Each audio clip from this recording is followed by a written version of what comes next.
नमस्कार दोस्तों, मैं आपका दोस्त मोहम्मद रया। सभी को अस्सलाम वालेकुम, नमस्कार, सत श्री अकाल।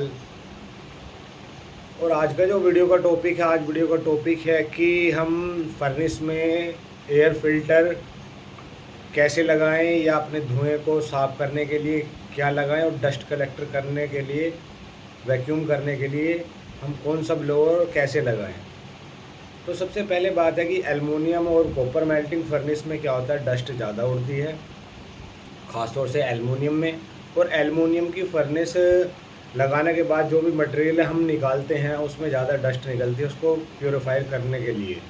तो उसके लिए हम ना फर्नेस से मिनिमम 12 फीट के आसपास हमें एक आईडी फैन रखना चाहिए जिसकी कैपेसिटी 5 HP हो और CFM उसका हो आपका 4500, और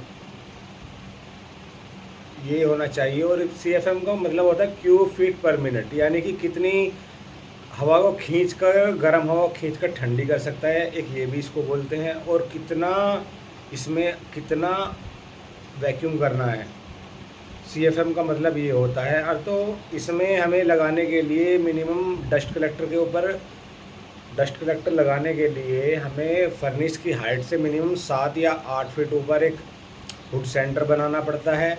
हुड सेंटर बनाने के लिए हमें ज़्यादा कुछ मटेरियल चाहिए नहीं, 3 mm की या 1.5-2 mm की शीट लगा के उसमें 8 इंची का पाइप लगा सकते हैं आप, उसमें होल कर सकते हैं, ठीक है जी। और उस लगाने के लिए हमें 8 फीट हाइट लेनी है। 8 फीट हाइट लेने के बाद फिर हमने करना क्या है, उसमें एक 4x4 का ड्रम बना देना है, लोअर टाइप जिसका मुंह शेप नीचे को वी शेप में बनी हो।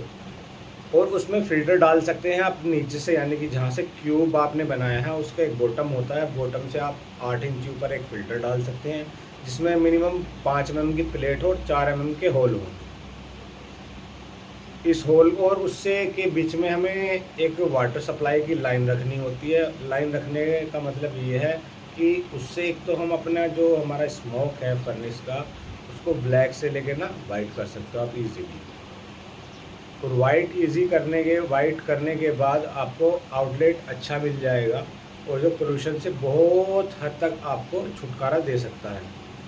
और दूसरी बात ये है कि जो भी लोग एल्युमिनियम या कॉपर करते हैं तो वो मैं सजेस्ट करता हूँ कि वो उसमें वाटर सप्लाई ना दें, क्योंकि इसकी जो ऐश होती है ये भी सेल हो जाती है। अगर बाय द वे पानी में मिक्स होगी तो पानी में मिक्स होने के बाद में उसकी कोई वैल्यू नहीं रहती है, तो इसको कहीं ना कहीं कलेक्ट कर ले और बाद में इसकी रिसेल हो जाती है अच्छी।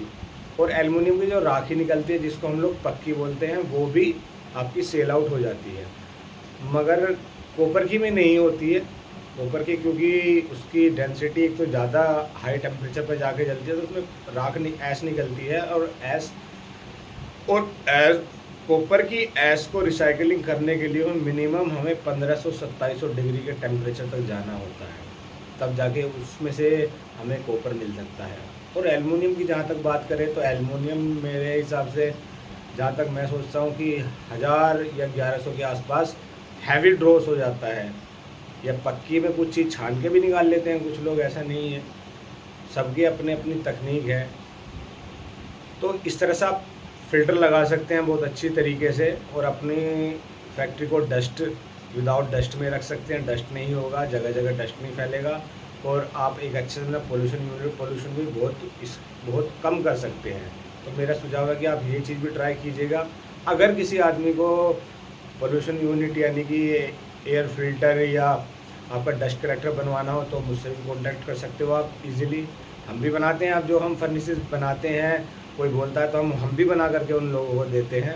और मैंने लगा रखे हैं काफ़ी, मुंबई में भी लगाए हैं, अभी बेंगलोर में भी ऑलरेडी चल रहा है, और हो सकता है आने वाले समय में आपके नियर बाई भी हो किसी के भी। तो ऐसी जानकारी के लिए मुझे ज़्यादा से ज़्यादा फॉलो करें, लाइक करें, और कोई भी किसी को कोई प्रॉब्लम हो फर्नेस से रिलेटेड वो मुझसे पर्सनली कॉल करके सजेस्ट कर सकता है। धन्यवाद।